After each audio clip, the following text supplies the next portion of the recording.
Saya doakan saudara dan saudari sihat walafiat.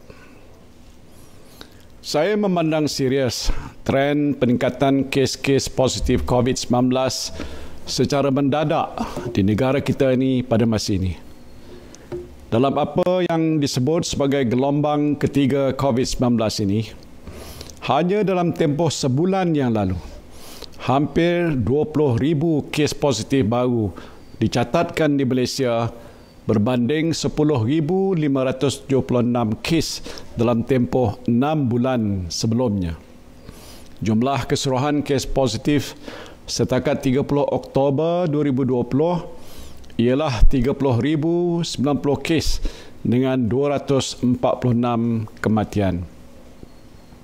Setakat ini, Sabah mencatatkan jumlah kes yang tertinggi, iaitu 13,701 kes. Negeri-negeri lain yang mencatatkan lebih 1,000 kes ialah Selangor, iaitu 4,360 kes. Kuala Lumpur, 2,991 kes. Kedah, 2,080 kes. Dan Negeri Sembilan, 1,516 kes. Peta negeri Sabah dan Selangor menunjukkan hampir keseluruhan kawasan telah menjadi merah, iaitu kawasan-kawasan yang mencatatkan kes COVID-19 melebihi 40 kes. Negeri-negeri yang dahulunya berstatus hijau, iaitu tiada langsung kes positif COVID-19 seperti Perak, Negeri Sembilan dan Melaka, telah menjadi kuning dan sebahagian kawasan telah pun bertukar menjadi merah. Peningkatan kes COVID-19 secara mendadak ini telah memberikan tekanan kepada para barisan hadapan ataupun frontliners kita. Di negeri Sabah sahaja lebih 300 petugas barisan hadapan telah dijangkiti COVID-19 dan lebih 1,200 petugas dikenakan kuarantin. Terdapat anggota polis yang terkena jangkitan COVID-19 dan setakat ini hampir 11,000 anggota terpaksa dikuarantin. Keadaan ini menambah kekangan pasukan polis, terutamanya bagi mereka yang bertugas di barisan hadapan. We can't fail our frontliners. Kerajaan memandang serius perkembangan ini. Sejak sebulan yang lalu, saya mempengerusikan sidang khas Majlis Keselamatan Negara mengenai pengurusan COVID-19 hampir setiap hari. Saya bersama-sama menteri-menteri kabinet dan pegawai-pegawai kanan kerajaan meneliti data-data dan syur-syur yang dibentangkan oleh Kementerian Kesihatan Malaysia dan agensi-agensi kerajaan yang lain dalam membendung COVID-19 ini. Kita mengambil pengetaan untuk mengimbangi antara kepentingan melindungi nyawa rakyat dan keperluan menjamin kelangsungan hidup saudara dan saudari sekalian. We have to strike a fine balance between protecting lives and livelihood. Kita perketatkan SOP bagi kegiatan sosial, pendidikan, keagamaan, sukan dan lain-lain untuk mengurangkan pergerakan orang ramai dan memutuskan rantaian jangkitan ini. Tetapi pada masa yang sama, kita benarkan kegiatan ekonomi untuk diteruskan tertakluk kepada pematuhan SOP yang ketat untuk memastikan perniagaan dan industri terus beroperasi. Dalam mengurus gelombang ketiga COVID-19 pada waktu ini, kerajaan cuba sedaya upaya untuk mengelakkan kesan yang terlalu buruk ke atas ekonomi negara yang boleh memberikan kesan negatif kepada kehidupan ekonomi rakyat. Saya tahu ramai rakyat yang sedang menderita kerana kehilangan pekerjaan dan sumber pendapatan akibat penularan COVID-19. Banyak perniagaan yang terpaksa ditutup. Lebih 800,000 orang telah hilang pekerjaan. Saya mendengar rintihan saudara dan saudari sekalian. Dan oleh itu, kerajaan akan membentangkan bajet 2021 di Dewan Rakyat pada 6 hari bulan November nanti, ia akan menyediakan pelbagai peruntukan kepada agensi kerajaan, bantuan kepada rakyat jelata dan insentif kepada sektor korporat, industri dan perniagaan dalam menghadapi COVID-19 dan memulihkan ekonomi negara kita. InsyaAllah, dalam bajet yang akan dibentangkan nanti, kerajaan akan mengumumkan inisiatif-inisiatif yang bakal meringankan beban yang ditanggung oleh saudara dan saudari sekalian dalam menghadapi zaman yang amat sukar ini. Saya berharap semua ahli parlimen akan dapat menepikan perbezaan politik untuk memastikan bajet 2021 diluluskan demi kepentingan rakyat dan negara. Marilah kita letakkan kepentingan rakyat mengatasi segala kepentingan lain. Satu bentuk persefahaman boleh dirangka dalam kalangan ahli-ahli parlimen untuk membolehkan bajet 2021 diluluskan dengan sokongan ahli parlimen kerajaan dan pembangkang. Saya memberikan jaminan bahawa Kerajaan Perikatan Nasional akan terus mencari jalan yang terbaik untuk mengurus krisis besar yang sedang pun kita hadapi pada masa ini. Matlamat kita hanyalah satu, iaitu untuk menang dalam melawan COVID-19 dan memastikan keselamatan dan kebajikan rakyat sentiasa terbela. Saudara dan saudari yang saya kasihi sekalian, pilihan raya kecil Batu Sapi yang ditetapkan pada 5 Disember 2020 dan pilihan raya negeri Sarawak yang berkemungkinan diadakan pada bila-bila masa tidak dapat dielakkan. Ini kerana menurut Fasal 1 Perkara 54 Perlembagaan Persekutuan, pilihan raya mesti diadakan dalam tempoh 60 hari selepas terdapat kekosongan bagi sesuatu kursi parlimen. Fasal 4 Perkara 21 Perlembagaan Negeri Sarawak juga memperuntukkan pilihan raya negeri hendaklah diadakan dalam tempoh 60 hari daripada tarikh pembubaran Dewan Undangan Negeri. Dalam sidang khas MKN yang saya pengusikan hari ini, Setiausaha SPR memaklumkan ramai petugas pilihan raya menyatakan rasa bimbang untuk bertugas di PRK Batu Sapi nanti kerana takut terkena jangkitan COVID-19. Ketua Pengarah Kesihatan Malaysia juga melaporkan jika pilihan raya negeri Sarawak terpaksa diadakan, beliau amat bimbang akan keadaan di kawasan-kawasan pedalaman negeri Sarawak yang tidak mempunyai kemudahan kesihatan yang lengkap. Apakah akan mampu untuk menampung peningkatan kes-kes positif COVID-19 yang berkemungkinan naik secara mendadak selepas pilihan raya.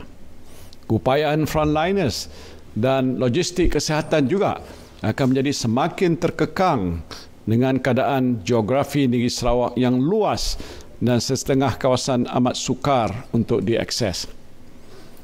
Ini tidak mengambil kira kos tambahan yang akan ditanggung oleh kerajaan dan kos ke atas ekonomi jika penurunan jangkitan COVID-19 ini berlaku dengan mendadak selepas pilihan raya.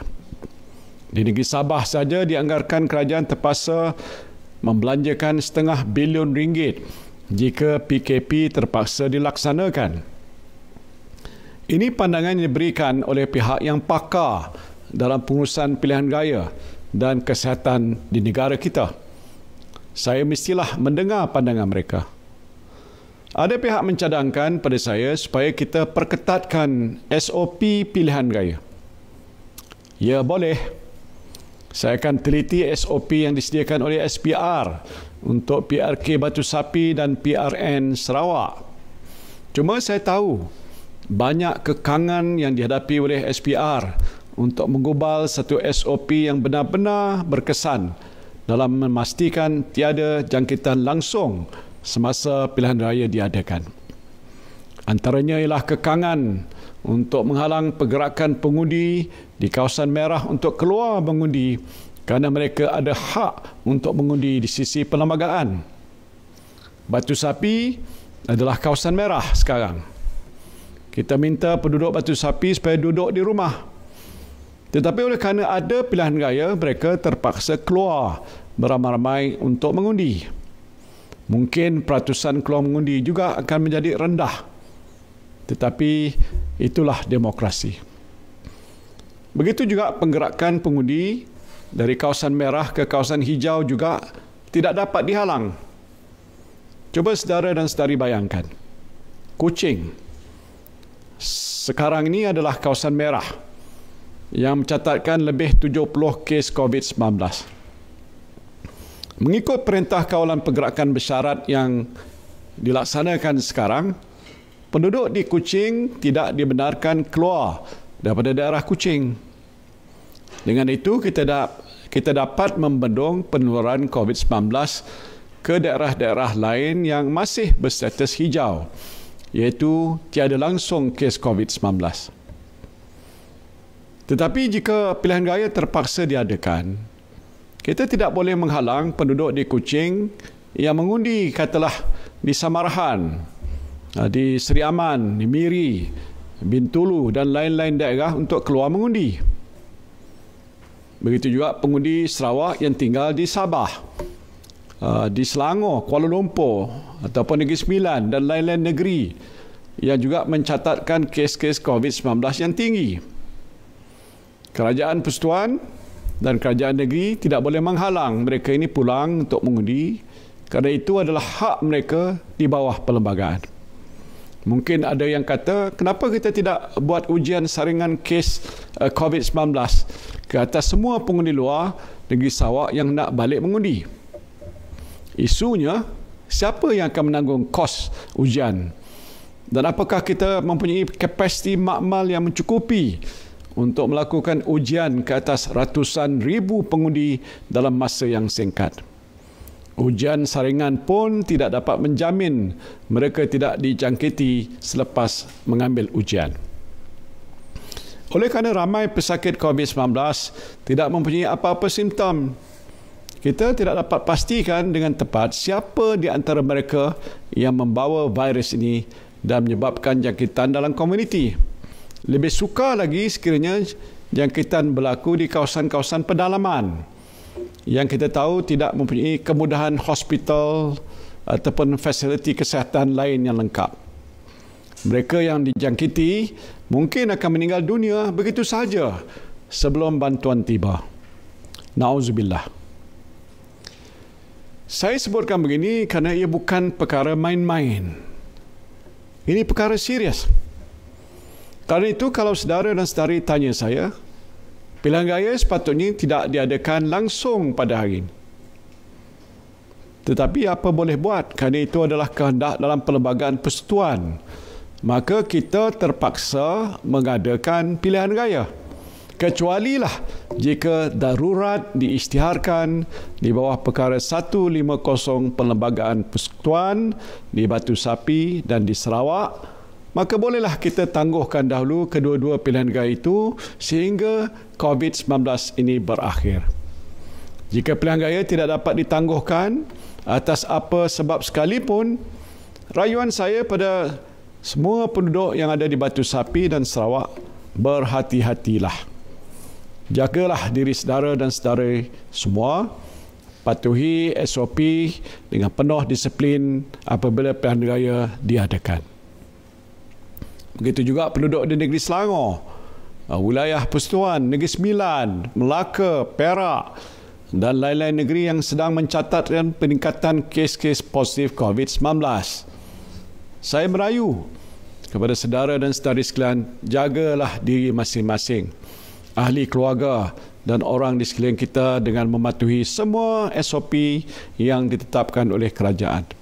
Kasihanilah para frontliners kita yang terpaksa bekerja siang dan malam, bersabung nyawa untuk memerangi wabak ini dan melindungi kita semua daripada penyakit ini. Bagi yang bekerja, seboleh-bolehnya bekerjalah dari rumah. Saya bimbang kerana sekarang ini telah ada beberapa kluster baru yang berpunca daripada jangkitan di tempat kerja. Dan bagi mereka yang terpaksa keluar bekerja, patuhilah SOP dengan penuh berdisiplin. Sentiasalah ingat, untuk memakai pelitup muka, bersihkan tangan dan jaga penjarakan fizikal. Elakkan tempat yang sesak dan jangan bersentuhan. Begini pun tak boleh. Jika tidak ada apa-apa urusan yang penting, duduklah di rumah. Please stay at home because our home is the safest place on earth now.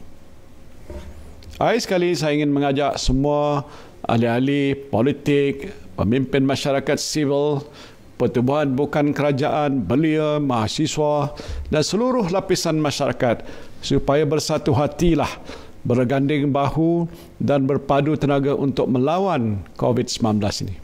Saya berdoa mudah-mudahan wabak COVID-19 yang sedang melanda negara kita segera berakhir dan kita semua dijauhi daripada sebarang musibah. Amin. Amin. Ya Rabbal Alamin. Billahi taufiq wal hidayah. Wassalamualaikum warahmatullahi wabarakatuh.